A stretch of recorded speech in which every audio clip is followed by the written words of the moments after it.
What is the scariest thing you've ever heard? For some of us, it might be a ghost story or an unsettling sound in the middle of the night. If you want to know the story of the apartment on the third floor that no one ever rented, then let me tell you this. It all started with a bang. My mom and I were sitting at the kitchen table, eating Triscuits and staring at the ceiling, because it was a Saturday morning and we had nothing better to do. The apartment was silent. My dad was out getting supplies, and my sister was taking a long bath after staying up till 4 a.m. playing video games with her friends. And then we heard it. A loud, heavy thud, followed by dragging metal moans. We all looked at each other, unsure if we'd imagined it. But when it happened again, there was no denying what we were hearing. Someone or something was making its way around the apartment above ours.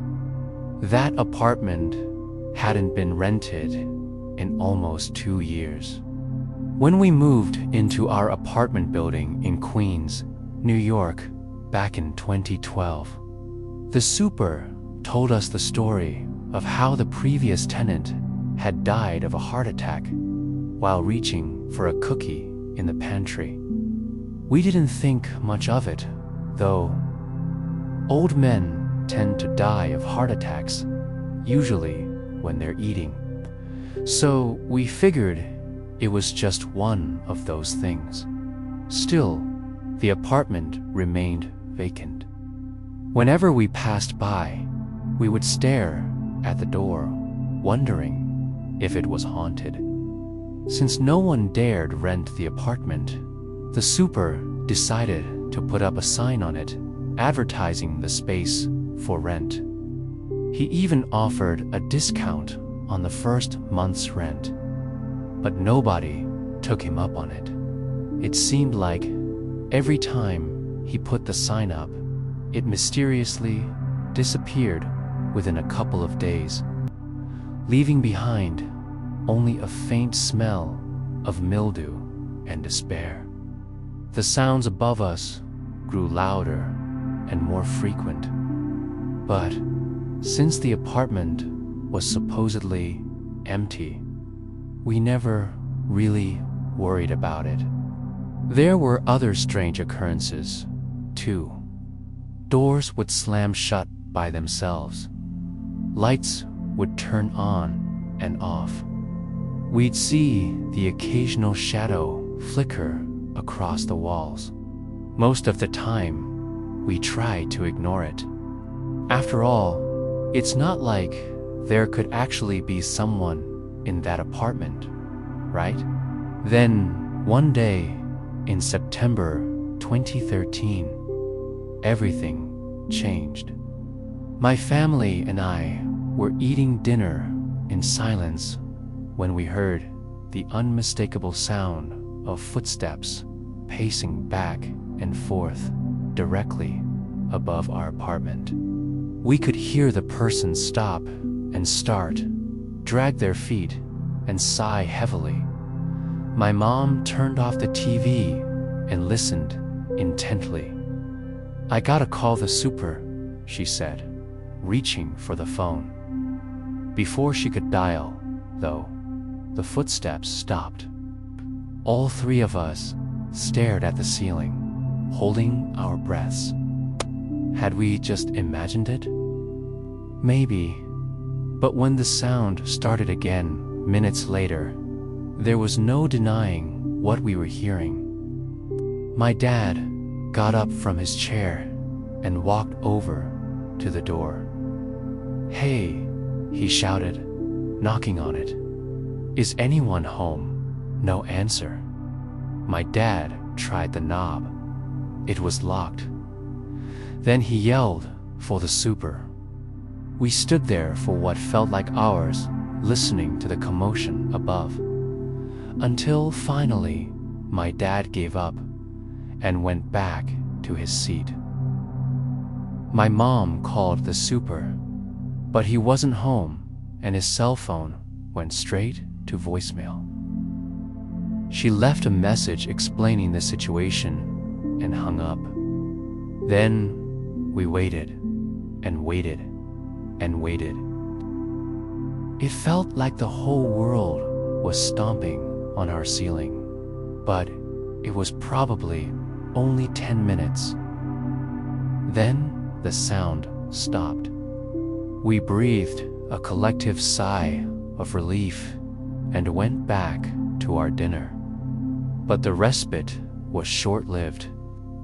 The next morning, during breakfast, the sound started again. This time, it was accompanied by muffled screams and heavy dragging.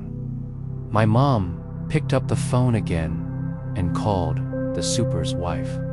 "Hello, Mrs. Martinez. Yes, I'm sorry to bother you, but can the super come over as soon as possible? We seem to have a bit of a problem. He's not home right now. Why don't you try calling back later this evening? Okay? Thank you." I ended the call and sat down. Something was definitely up there. As the weeks went on, the activity in the apartment above us continued unabated. My mom called the super several times, but he was never available.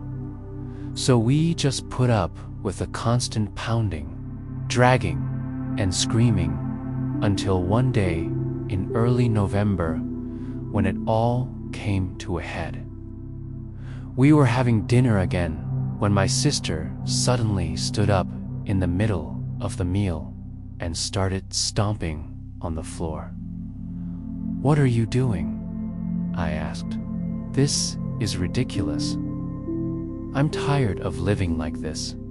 If whoever is up there wants to make some noise, fine. But why are they doing it at 6:30 in the morning? Do they not know that people sleep at night?"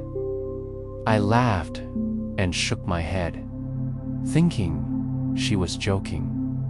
But then I heard it again. Heavy footsteps pacing back and forth, stopping, starting, dragging, sighing. Then a crash followed by a woman's muffled scream. I got up and walked over to the door. "I'm gonna go check," I told my family. But before I could reach the knob, a loud bang echoed through the apartment. My hand flew to my chest. What if whatever was up there had gotten loose and was coming for me? I pressed my ear against the door, trying to listen, but all I could hear was heavy breathing. Just then, the super's wife called back. "Hello, Mrs. Martinez. I hope I'm not bothering you. But the super still isn't back yet. But he told me to tell you that he'll be right over." "That's great. Thanks for letting me know. Bye." I ended the call and leaned back against the door. The super was always so eager to help whenever we had a problem. But now, he wasn't answering his phone, and his wife kept giving us the runaround. Was there something he didn't want us to know? When the super finally arrived half an hour later, my family and I were waiting for him in the hallway. "Mr. Martinez, thank God you're here. We need your help. We keep hearing noises from the apartment above us, and today we heard what sounded like screaming. Is everything all right? Oh, don't worry. He's all right. The super replied with a wave of his hand, a sly grin spreading across his face. You see, I haven't been exactly honest with you about that apartment. What do you mean? We'll see. There's a little secret I've been hiding from you guys. Actually, the whole building knows, but no one dares tell you. What is it? That apartment, the one you're renting, it's not actually haunted. What? No. The old man who died here, he died in the apartment below yours. The apartment you're renting is actually the one above where he died. And the one above that one has been empty for years because people are scared to rent it. They say it's haunted, but it's really just filled with memories of a man who loved cookies. The super leaned closer and whispered, "Don't worry, though. You're safe here. Nobody's ever died in your apartment, or has, well, not that we know about. But seriously, guys, don't worry. You're perfectly safe here." He gave us a reassuring pat on the shoulder and headed upstairs with a key in hand. "Wait a minute," I called after him. "If nobody's ever died in our apartment, then why is the one above it haunted?" The super stopped in his tracks and slowly turned around. "Well, that's the real mystery," he said with a shrug. The super opened the door to the apartment above us and stepped inside. We stood there, listening intently. After a moment, we heard the sound of footsteps starting up again. But now, it was different. It was slower, more deliberate. The super cleared his throat and shouted, "Hey, whoever's up here, it's the super. Come on out, buddy. I know you're in there." Then we heard a crash, followed by a man's voice. "Who's there?" The super grinned and replied, "Just your friendly neighborhood super. Come on out, will ya? I wanna talk to ya." As the man's voice started getting closer, I realized it was the same voice I'd heard when I called the super's house earlier that week. But how? It couldn't be.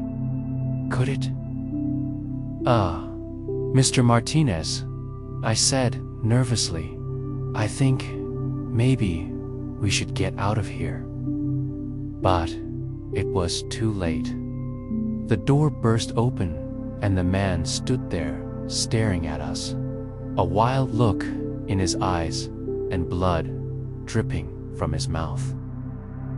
"Mom," I screamed, throwing myself into her arms, but she wasn't there. In fact, she wasn't anywhere to be seen.